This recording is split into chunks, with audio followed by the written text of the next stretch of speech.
Unmute. Apologies, I couldn't figure out how to unmute myself. Can everyone hear me now, Karen? Am I live? Yes, we can hear you loud Yeah, and clear. Thanks. brilliant. Fabulous. Thanks, Karen. So welcome to this event, all around making data human and what the opportunities and pitfalls are of smart metering. Really excited to be talking through this today. And we've got an amazing panel as well. So super proud of all the women that we've got contributing to this. So before we launch straight into the topic, just wanted to give you a bit of an update from a broader one perspective. And just to note as well, we may take some screenshots and photos throughout this. So if you don't want to be part of that, please turn your camera off and we'll try our best to do it that way. And also, as we go, if there are any questions that you've got, whether that be about WUN or smart metering or whatever it is, please put it in the chat and we'll come to them at the end. So really looking forward to the panel discussion. So on that note, our amazing panel, we have got three wonderful women who are very prominent in the sector around smart metering, but also supporting women generally to stay and thrive. So we've got Georgie Wilson, who is head of smart metering at Affinity Water and has personally been a huge help to me since I returned from maternity leave a year ago. Every time I reach out, she's got so many great answers and support and always points me in the right direction. And I'm really appreciative of that. So really glad we've got Georgie on board. We've got Kerry Maisie, who is the head of smart metering at SSE. Connected with Kerry a number of weeks ago as part of this event, and I've been so impressed with her super knowledge and passion for all of these topics. And you'll see that today. So really glad she's here to contribute. And then Lauren Tyler, fondly known as Loz, who is the Global Head of Product and Innovation at Echo Managed Services. I have no shame in admitting I've followed Loz for a number of years on social media around all the great articles that she's written around water scarcity and the psychology of water. And so I was super excited when she joined our group business. So I had to absolutely rope her into this because, yeah, between us all, I think we're quite a good panel. So very excited about it. So what is WUN and why we're here and why does it exist? So many of you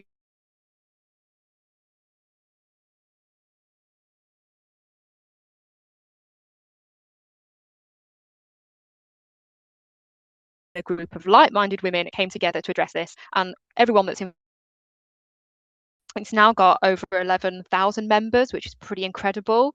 And the events that are held and the mentoring program and all the partners, we've got around 80 of them, and you'll see them on this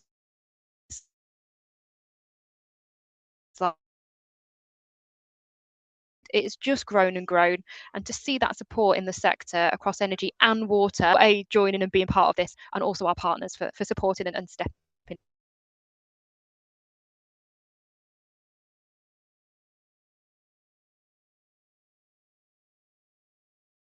Heidi, sorry to interrupt you, but we're getting some. I'm having some connectivity issues with And yourself. it's kind of be able to join and stay and thrive in the sector, hip and cultures. And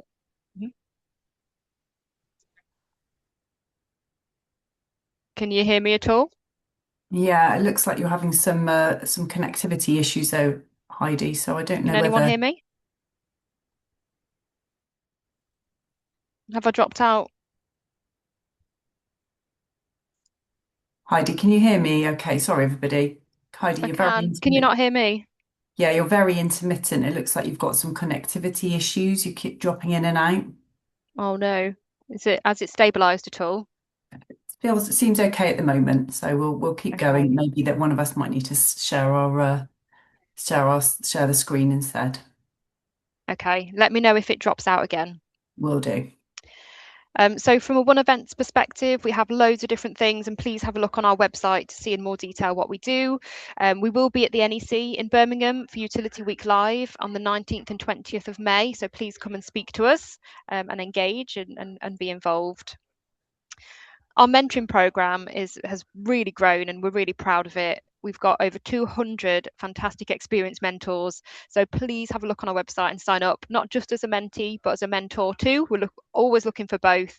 So it's a great thing to be a part of. And podcasts as well. You'll see we do a lot of different podcasts on loads of different topics. Jill Edwards, one of our WUN advocates, has done one recently around how to reframe dyslexia and have that different lens, and that's been received well by a lot of our listeners. So we've got so many different topics. Please go and check them out because there's always something for everyone in there. So I think that leads me on to the event itself, which is the smart metering piece. So hopefully you can hear me better. And I've just realised I didn't intro myself, which was a bit of a pitfall. So I'm Heidi Napton, and I'm the head of Universal Metering for South Staffs in Cambridge Water, and I'm also part of the One Advocate team. So I'm really excited about this call. So hopefully you can hear me, because I've got a great interest in both things, and this is bringing them all together. So before I hand over to Kerry, a couple of bits from me as to why we're talking about this topic. Across water and energy, depleting resource availability is one of our biggest challenges. And smart metering's actually been seen as something that will come and solve that. And, you know, if you put a smart meter in a property or a business or whatever it is, their consumption will go down. And I think this was sort of highly anticipated in the energy sector, who have kind of led with it. And at the time, going back maybe 5, 10, maybe 15 years, it was sort of, yeah, 17%. That's what we kind of think we're going to land at here from a savings perspective. And actually, the reduced consumption was only about 3%, maybe 3 to 4%. So the gap has been quite phenomenal in terms of what was anticipated and where they landed. And we've seen that in the water sector also as we've launched programs. So that's the purpose of this call, really, is around, well, what do we do apart from putting the meter in a property and making it smart? How do we actually convince customers, whether that be energy or water, to use less? And actually, a big part of this, and Lauren writes about this in some of her articles, is about changing that customer perception. Water scarcity and energy scarcity, that has a psychological impact on people, and people will place a higher value on something if they perceive it's in limited supply. That's a challenge for the water sector, because we have branded ourselves over a number of years around being plentiful, being low cost. That completely goes against the concept of water scarcity. So I think we've got a lot of work to do to show our customers actually what goes on behind the scenes to keep that tap running, because it's not easy. It's a valued skill set. It's quite niche, and it does cost us a lot to do that. So we've got a big perception piece there. And then community localisms is something that's been tapped into more and more. We often look at consumption at an individual level, but actually, what does that look like in a community? Because something like an age profile, for example, can have a real difference, and people use different amounts of energy and water at different stages of their life.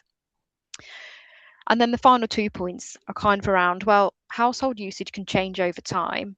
And humans have an emotional connection to water too. And as an example, a long hot shower on a day that's been tough and you want to reflect. Or one of my good friends has a daughter with autism who has a paddling pool, and that really benefits her development and her sort of dealing with the autism. So there are so many more complexities to this as human beings that we need to get under the skin of. And just a bit of a shout out from a South Staff's perspective, we're in year 1 of our programme. We've just installed almost 25,000 metres. We've exceeded our target, which is great, and we're celebrating. And we've tapped into that human element. You'll see on the screen is a postcard, one of the comms that we send out, and we try and put real people on there with real messaging, and we found that that's been hugely successful, because our complaint rate is so low for a programme of this nature. It's under 1%. And we're about to launch into the smart aspect of it, which brings me to hand over to Kerry, who's been brilliant at sharing her energy experience. And on that note, over to you, Kerry. Thank you so much. So I thought it'd be really good to talk about where we're at. And in order to do that, I'll introduce myself a little bit. So I've been working on the SMART program on the energy side of the camp probably since about 2010. And those of you that might be, I think you call them friends on LinkedIn, you might see that the picture of me is from 2010. So I don't actually look at, but I decided that from that point, that's where that picture would be.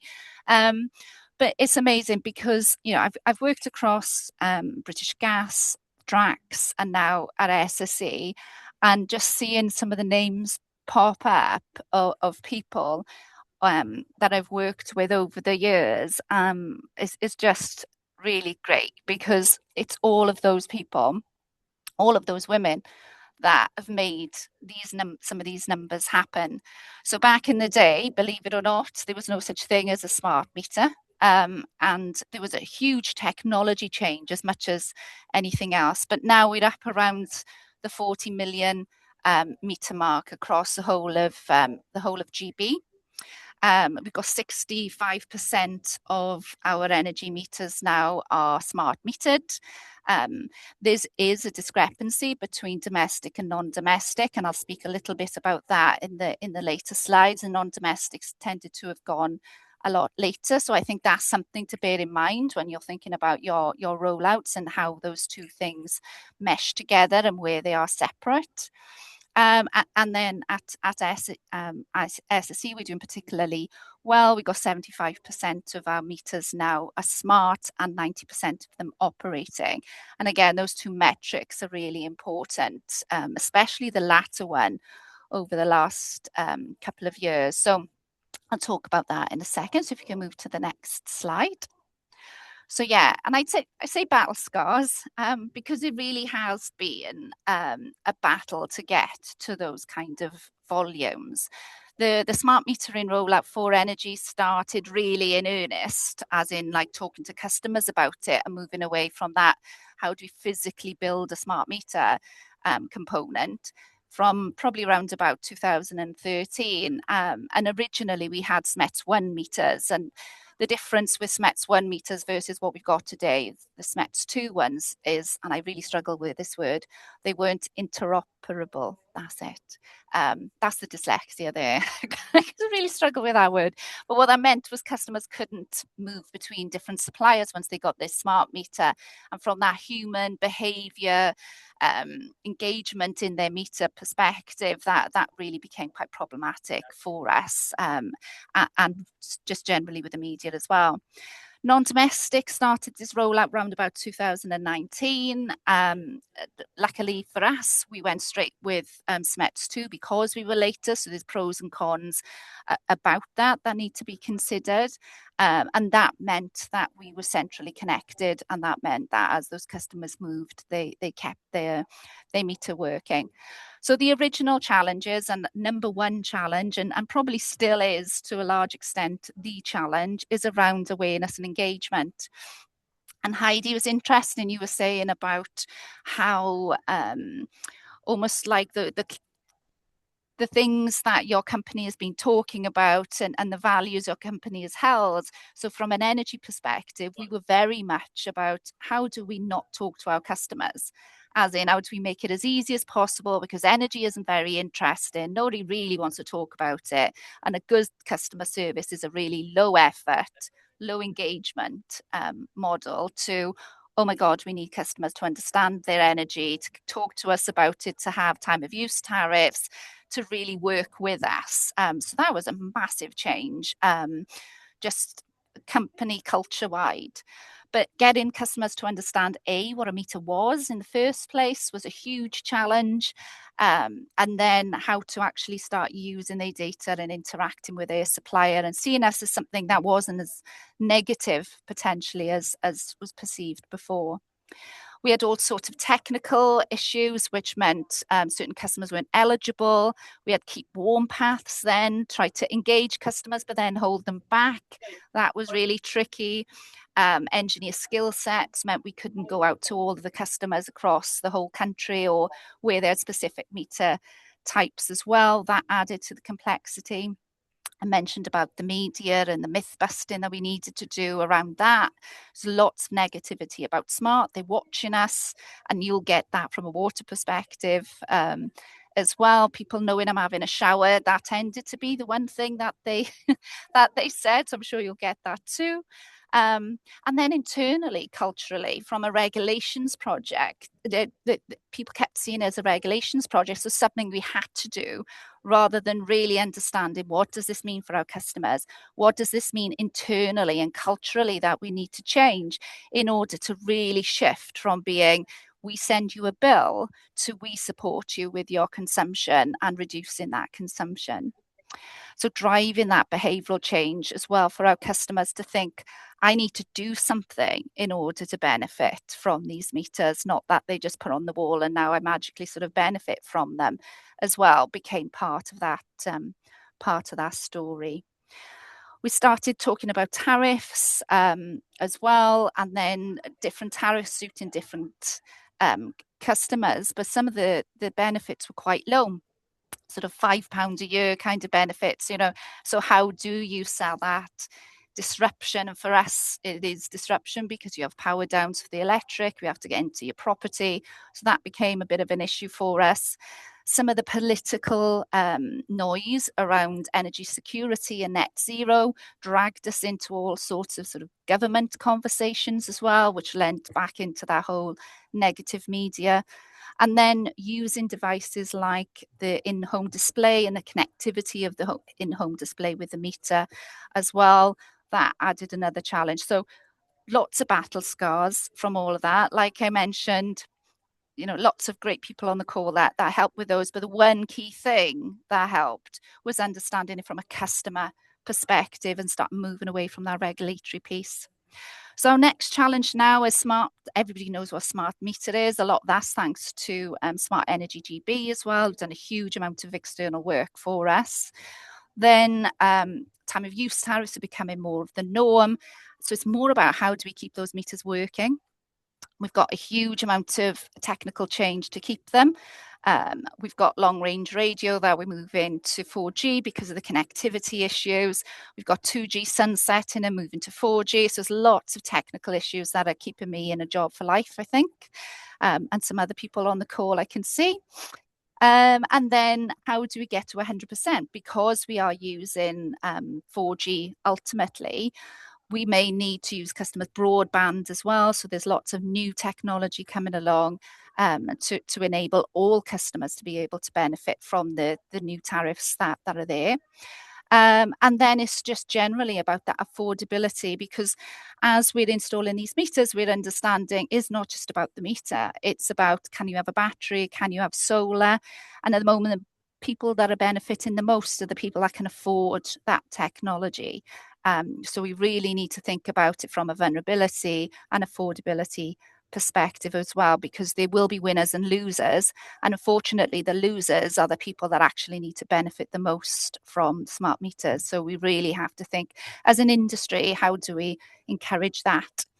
But yes, that's me done, I think. Thank you, Kerry.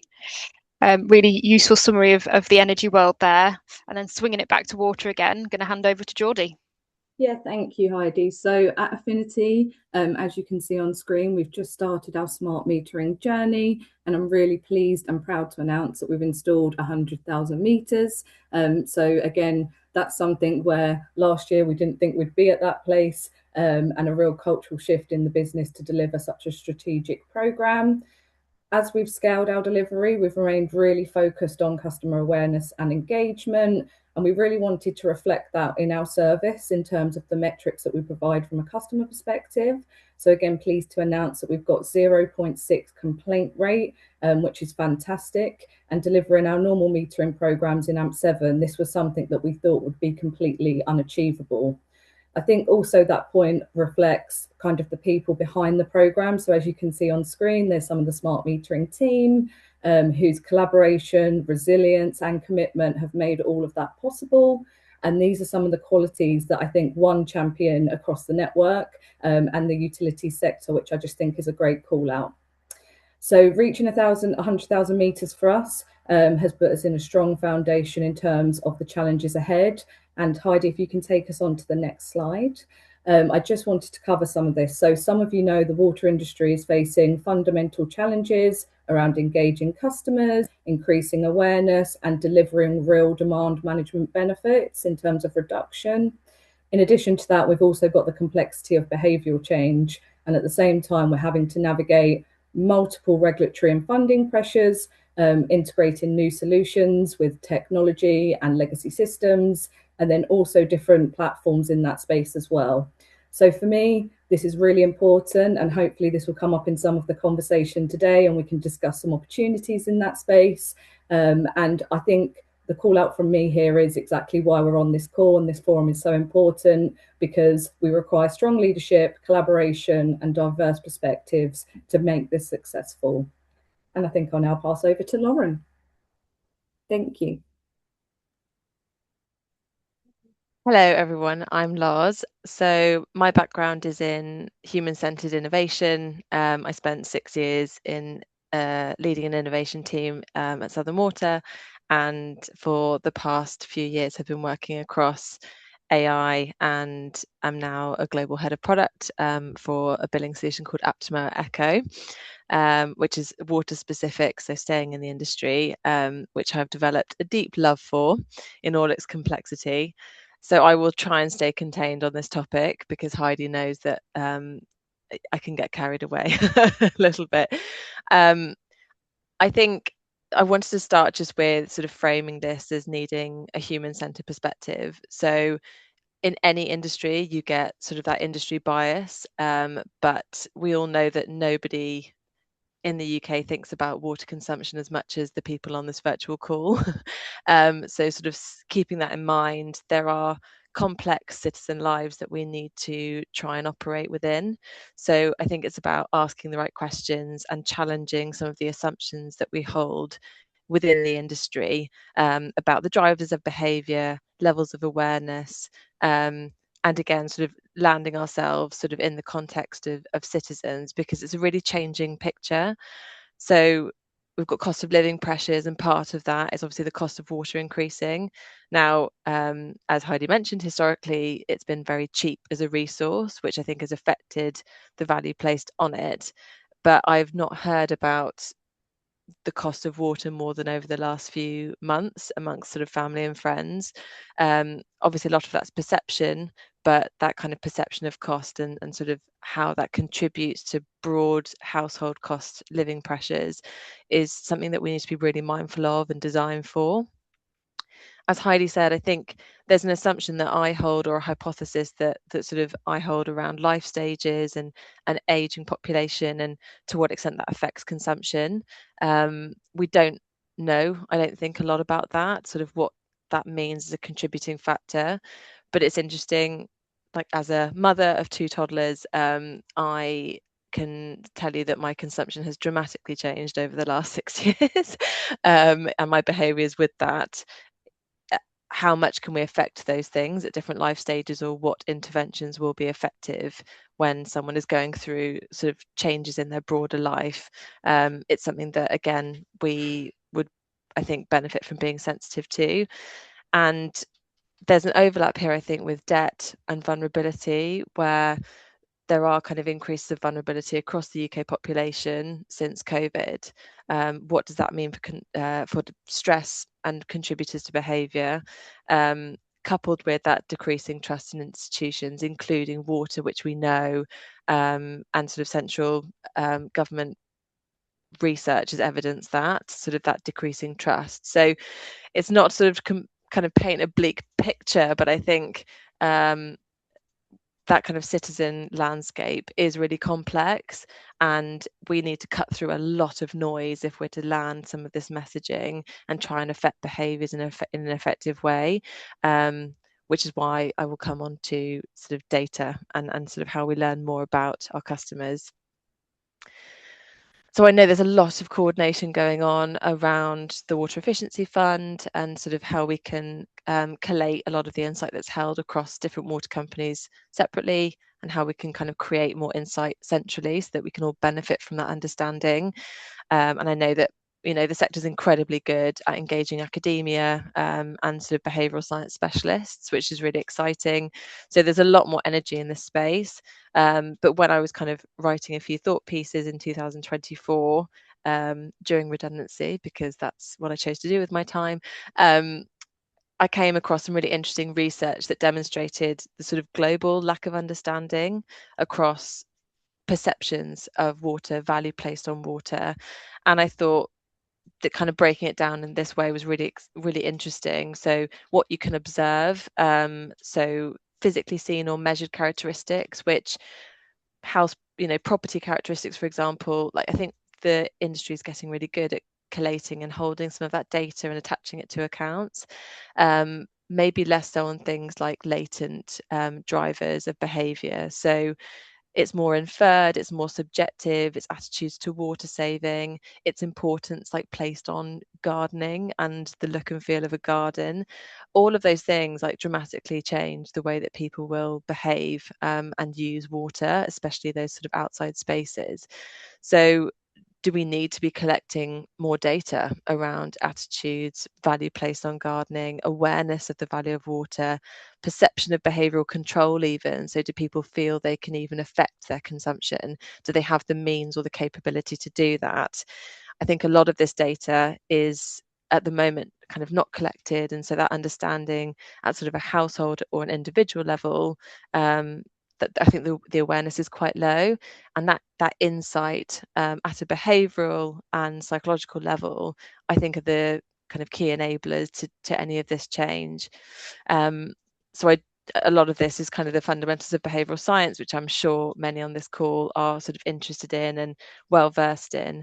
But I think it's worth thinking about kind of that data strategy and sort of what we need to understand about households, which we've talked about sort of the cultural change. I think that will be a real cultural shift for water companies, how they hold more information about their customers, and that will feel maybe a little bit uncomfortable.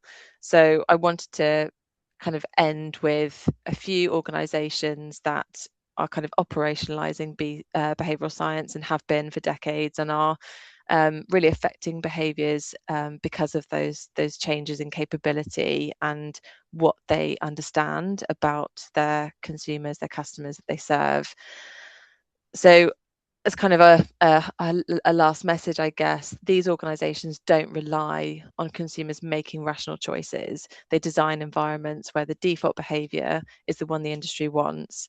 So they measure behaviour, not just attitude. They design their defaults deliberately, which is something interesting to think about around sort of tariffs and tariff design. They remove friction from the actions the business wants users to take. I think specifically about things such as water butts and sort of water saving devices. Recently, we have had our garden done, and we have a water butt, but obviously you don't get pressure for a hose or a sprinkler through the water butt, which was something I hadn't even thought about. But there are those small things that sort of really present as barriers to people doing the right thing. So thinking about that system will be really important. So I think, yeah, it's sort of looking to outside of the sector, how are people utilising that customer understanding and designing systems and services to make the right behaviours easier. Thank you. Well, thank you, Lauren. That's really helpful. That kind of concludes our presentation part, and now we can move on to the questions. So I'm just going to stop sharing for a moment and come back to the room. It looks like we've got quite a bit in the chat, which is great. I've also had a question sent to me directly quite early on. So, all the chat's saying that no one can hear me. That's a shame. Hopefully it wasn't too bad. So the question that I had directly, and I think it's a good one, so I'll start with that and I'll give my perspective first, and then I might ask Kerry for your thoughts on it, actually, is share a career moment, particularly as a woman, where you've had to actively advocate for your own development. And I had a thought straight in my head when I was working in a team in another business, actually, where I was getting so much good feedback and I was hitting all my targets, but there wasn't really that talk of like what's next. And it kind of taught me really that development shouldn't rely on individuals having to speak up at the right time, but B, you bring a lot to the table and it's okay to act like it. So I was really clear with the business what I wanted, and that would be my biggest piece of advice. If anyone is feeling like they have to actively advocate for yourself, is it's okay to do that, and it's great to connect with other people that can. And at the time, my career to date had been managing really big teams, and I was super operational, and I knew I wanted to do something that was a little bit more strategic and a little bit more sort of project management based. So I kind of put that picture together, and I had some great mentorship at the time. And again, a great shout out to some of our wonderful mentors. Please go and have a look. We've got some available if you want one too. But actively advocating for yourself is something that women have to do far too often, and I've probably got far too good at. But that's one of my examples. Kerry, have you got an example just to pass to you on that from an energy point of view? Yeah, totally. So I started as an agency person on call centre, taking calls from customers moving home and giving their meter readings, and then worked my way up to where I am today. So I've had to really stand up for myself and through that career path in order to get to get here. I think the one key thing for me, and something now I sort of bang the drum with anyone that I come in contact with, so thank you for the opportunity, is it's okay not to be perfect for the next step. I think that's the one thing that I learned. I think as women, we feel like we've not got to be like 100% at things. We've got to be 110%. We've always got to be even better than the people around us. Whereas I think for whatever reasons, and I'm sure that, you know, we could get into all sorts of the psychology of it, but men tend to feel like it's okay to apply even if they're not quite ready, whereas women don't. So don't take yourself out of the process. Make sure that you are like that. Let the people in the process take you out if you're not ready. Don't take yourself out before. So I think that's probably my biggest piece of advice is just, you know, go for it. Get the feedback and learn from it. Don't think I'm not ready and then let somebody who isn't ready get the job over you. That's very true. Thanks, Kerry. I remember speaking to someone about their development quite recently where they really wanted to go for a job and they were reading the job description to me and they were like, oh, I've not done that bit, I've not done that bit. And I sort of said to them, well, do you know what? If you were showing me a job description where you'd done every part of it, I'd probably tell you not to go for it anyway, because you've already done it. And they were like, oh, I've not thought of it like that. And I think it's something that as women, we do that far more often, actually. And it's really interesting that we do it. Thanks, Kerry. Loz or Georgie, have you got any experience you wanted to share to that question? I think it's a great question. Is that okay, Geordie? So Heidi, remind me of the question again. It was about support and sort of mentorship. Yeah, if you've ever had to sort of actively advocate for yourself at any point in your career, you've had to step up and actually advocate, on behalf of yourself because it's not been there. Yeah, I think yes. I think in a specific role, I felt like I had to do nothing but advocate for myself. And I suppose maybe I'll just like flip the question a little bit in that I make it a real priority to advocate for people in my businesses. So I love finding like new talent and I love finding capable people, and like shining a light on them, genuinely do. And I think where I do have that advocacy, and I have that at the moment, and it feels quite unusual because I do feel it's quite rare. It feels quite rare in business to have individuals that really believe in you and sort of lift you up and like want to hear you and sort of promote your thinking. And so I just really try and do that for other people, where I think they've got something to say and they could be lifted up even further. So I think maybe it's just to think about who you're doing that for, because everyone could always benefit from that kind of belief and motivation, I think. Yeah, totally agree. Thank you. That's helpful. I'll move on to the next question, which is, I'm really keen to understand how we can build tariffs that encourage PCC reduction, but protect customers from these types of life changes when you know PCC is going to increase. I don't even know where to start us off on that one. Actually, Lauren, I think that's probably a good question for you to start off with. So I'm guessing you've got thoughts from our previous chats on this one. It's a great question. And I don't want to be too radical here because I don't want to contradict the regulation, but I just wonder sometimes whether like individual measures are appropriate versus like more kind of community level measures that sort of help smooth that curve a little bit. Not something that we can necessarily affect, but I think it's interesting as a potential countermeasure because, as we've said, you know, people go through illness, people become parents, people become carers, people move in and out of home. So that change is inevitable. I do think we need more understanding in terms of which life stages could, like, warrant reduction in consumption. Like I said, I think you can be more conscious. Like early parenthood, I found again a lot of washing, a lot of like baby clothes, a lot of showers to make me feel human again. So it's very emotional as well as kind of your life changes and you need to just do more cleaning, quite frankly.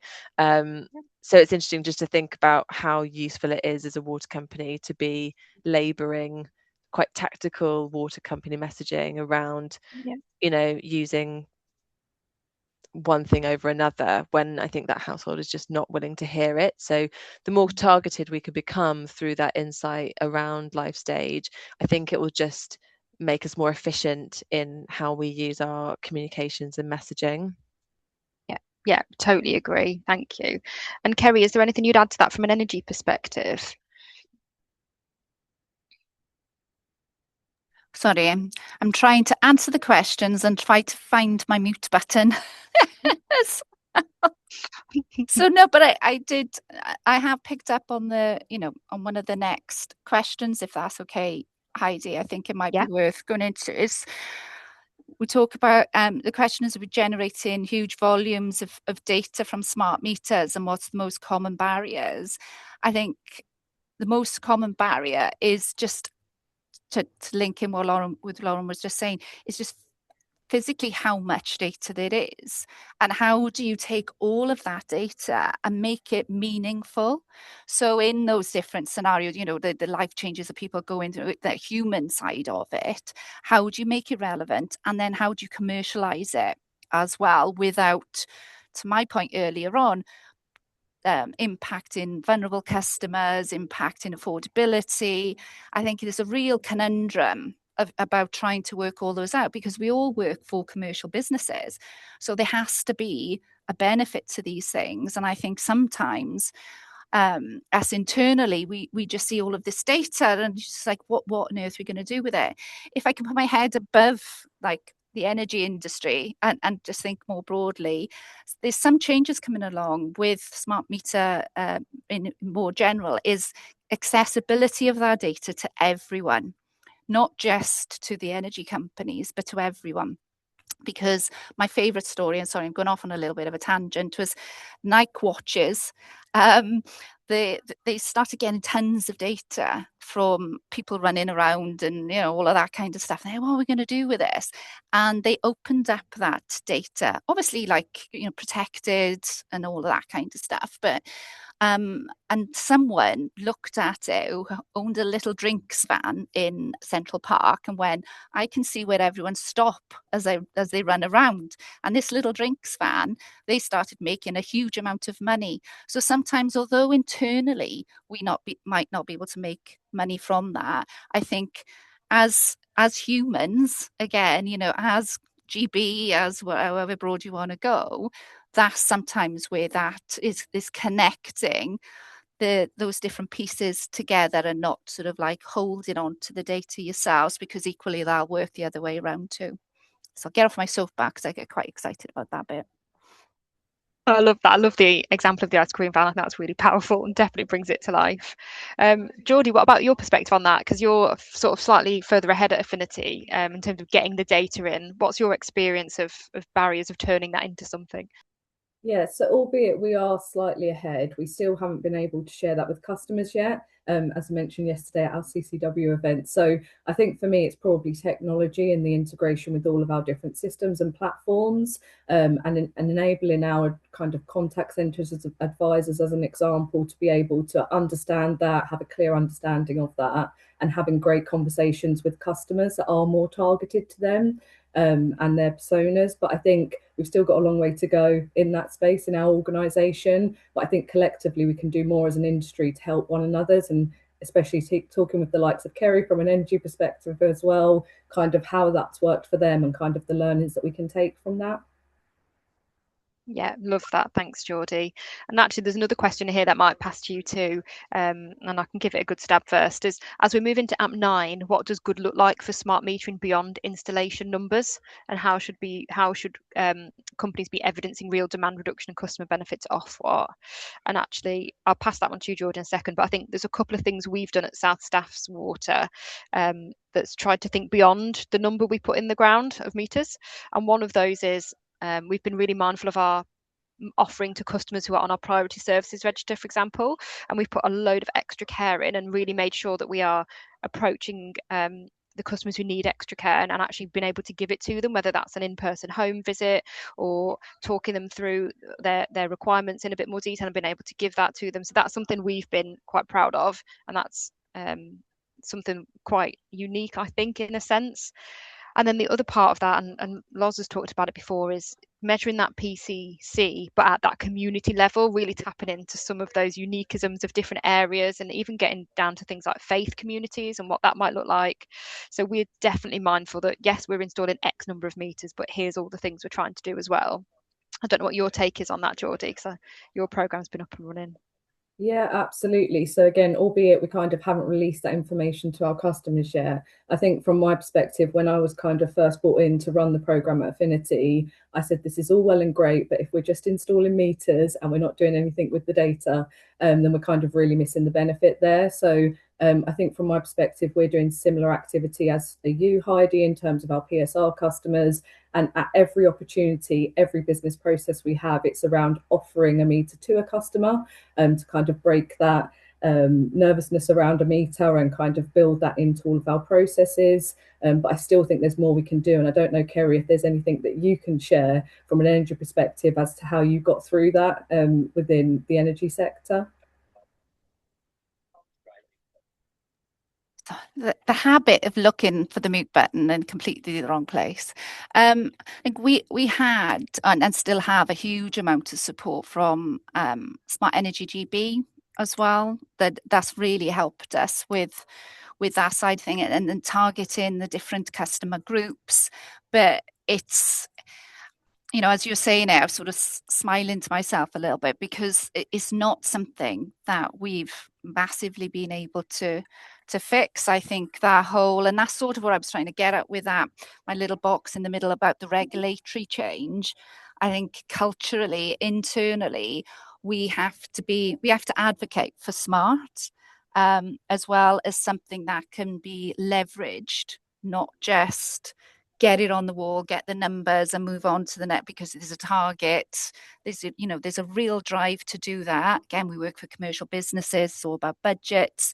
It's not making money at the moment. So I think we have a job to do ourselves in being advocates for smart. And in the different suppliers I've worked with, we done all sorts of things internally. We held like little cinema shows where we talked about smart and what it meant as a big deal, just to get everyone in the business to understand the hearts and minds part of smart was probably more important than training them on how to book an appointment and all of the tech side of it. So hope that helps. That's great. Thank you for sharing. Yeah, thank you. There's one more question that I've had directly, and actually, Kerry, you probably be a good person to answer this one. How do you think the current political and global environmental challenges will impact these topics further? Yes, that's a massive one. We've had all sorts of things happen over the last couple of years, COVID being one of them. And I feel like what's happening now is similar in some respect. You start getting impacts of supply chain, which means component parts are not available. And then you do all of this, getting your customers excited and getting appointments booked in and starting to roll out. And all of a sudden that comes to a grinding halt because you don't have the meters to roll out anymore because so much of the component parts are elsewhere. So good sort of business continuity planning with, again, that customer view is going to be really important. And I think for us, particularly being energy as well, the understanding about how this is impacting customers from a price perspective, and then how can we use smart to help. So getting better, more control of your consumption, understanding what is what in your property is using the energy. How can you start to control that a little bit more? We started changing the messaging and the marketing to reflect the environment we're in today as well. But yeah, there's going to continue to be big impacts, and with non-domestic, it's immediate impacts as well because they don't have the price protection that domestic customers have. So today they're seeing their prices go up, and then it sort of loops back towards that sort of media negativity and all of that kind of stuff as well, where then smart becomes highly political, and people take sides, and then we have to work out how do we negotiate that when we're just trying to phone a customer and book an appointment with them. Yeah, makes total sense. Thanks, Kerry. That's useful insight. And then on the note of non-domestic, we've had another question around, are we finding different challenges rolling out smart water meters or using the data for business customers? Geordie, what's been your experience of that in your programme? Yeah, so we've started slow in this space, and we've conducted a few small trials in year one of the programme, and we've fully gone live now with year two. So this is something that we're conscious of. We've heard from others within the industry that this has been a real challenge for them. I think one of the key offerings is in terms of the portal now that we're able to offer retailers. But I think we've got more to come. And I think, Heidi, this probably touches on some of the conversation we were having at the CCW event yesterday, that I think we're going to need to think differently in this place, because we don't want to get to a negative customer journey in that space. But it's incredibly challenging with the restrictions that we've currently got in place. I don't know if there's anything more you can add from the conversations we were having yesterday on that point. Yeah, definitely. I think there's so much opportunity in that space, and I know at South Das we're right at the start of our journey, so we're trying to sort of manage expectations. But yeah, there was quite a lot of good guidance from CCW yesterday around it, and I think there was just such an appetite for more data in the non-household world, particularly. Actually, I've been really surprised by how high that interest has been, and I guess it's just figuring out for us what data we want to share and how we want to share it. Lauren, what's your thoughts on it from a non-household point of view? How do we tap into that and make that human? Yeah, that's a good question. I was actually just thinking about sort of how you support businesses once you understand where the consumption is peaking and could be more efficient, because again, like that's a systems problem, isn't it? And I think there's a real challenge sometimes as water companies between sort of regulation and sort of what water companies are responsible for. There's often this like bit in the middle, which is making sense of the regulation if you are a developer or like a business, a local business or a manufacturer, where you're being told to sort of promote water neutrality or sort of reduce consumption, but sort of how you get there from a business perspective is arguably more complicated, or there are great variables in that. And especially in manufacturing, like it's a scientific approach that they take to those things. So sort of who is there to support any changes that could reduce consumption once you understand it from a data perspective. So almost like it's the so what of the data, which is what we were I think was coming through the chat as well. Everyone always wants more data, but you can get lost in that. And actually what we need is intelligence. And intelligence is what you derive from the data, how you make sense of it. And then as businesses, we need to build strategies that start to make sort of business decisions and investment decisions based on that data as well. So I do think it's sort of the lifeblood of how we can make change across organizations and like citizen behavior and business behavior. But there is a strategic bit in the middle that is how you support some of these changes, what you can do from a partnerships perspective, what you can fund, because actually like it makes sense for you to kind of fund some of that systematic change. So yeah, the data is not everything. You do have to make a lot of decisions on the back of that as a business. Yeah, definitely. Thanks, Lars. That's really helpful. I think we've probably got through the questions. There's a great point from Imogen in the chat, and it's a good one around consistency of processes across field teams and how critical that is. And there's a learning there around a tool called Show Me, built by FYLD, which can guide field workers through that. And that seems to have been a reduction in rework, etc. And yeah, I think that is really key for us. We've definitely upped our game from a South Stats perspective with the information we get from field teams, because it can really help inform our customer offering later down the line as well. So that's something we've also found useful. Did you mind if I jump in just a little bit on that point and what Lauren just mentioned as well? Yeah, because please. I think that the point about that cultural transformation, it cannot be underestimated. This is real like behavioral change, but as a country change, whether that's your energy or whether that's your water.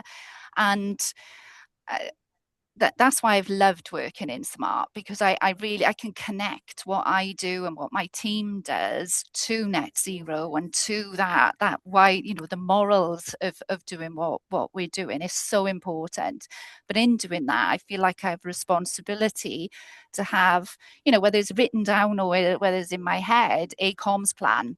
How do I drive this transformational change with my CEO? How do I drive that with a business that we supply, given the fact that they've got 20 people work for them, and is every single one of them I got to engage now, instead of like a family that lives in a house, like, and just thinking about all of those different stakeholders internally and externally, and what can you do about it, because every little helps in this world as well, like in this smart metering world. And the more we're talking about it, and the more we understand the social benefits of it, I think, then it just makes everything else easier. It's the one thing to nail. Yeah, totally agree. Thanks, Kerry. And there's been another good question just popping actually, is what effect is AI going to have on smart metering? And I think it's a really interesting one, and I get asked this question a lot. And I think it can actually be quite helpful, because I think it can probably lend itself to personalized insights. So why was my bill higher this month? What can I do to reduce it? It might actually support some of that engagement. But it can also flag issues early, like identifying failed meters, predicting where demand might spike on the networks. There's quite a lot of opportunities that may come into this space through AI, which I think is really interesting. I'm going to open that up to any of our panelists. I don't know where that's best directed, but have you got any thoughts on what AI might do in this space? I've got a few thoughts.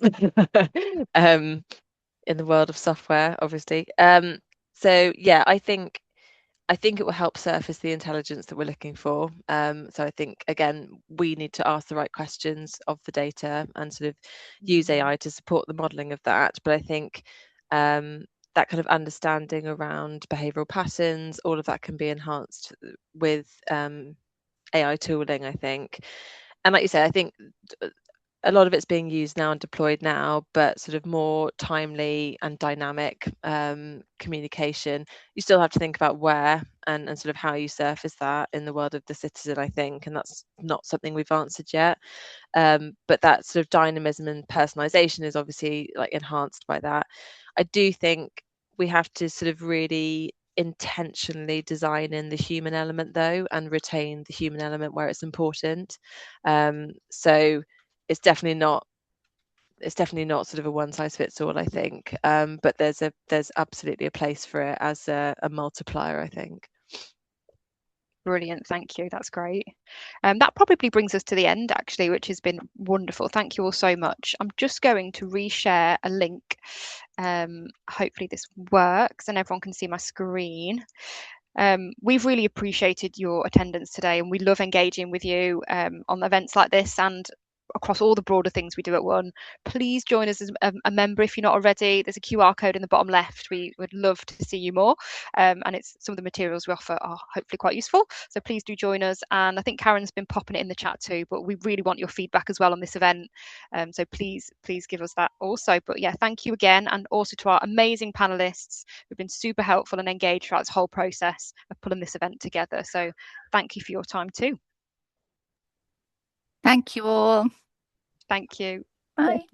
Thanks very much, Thanks, everyone. Bye.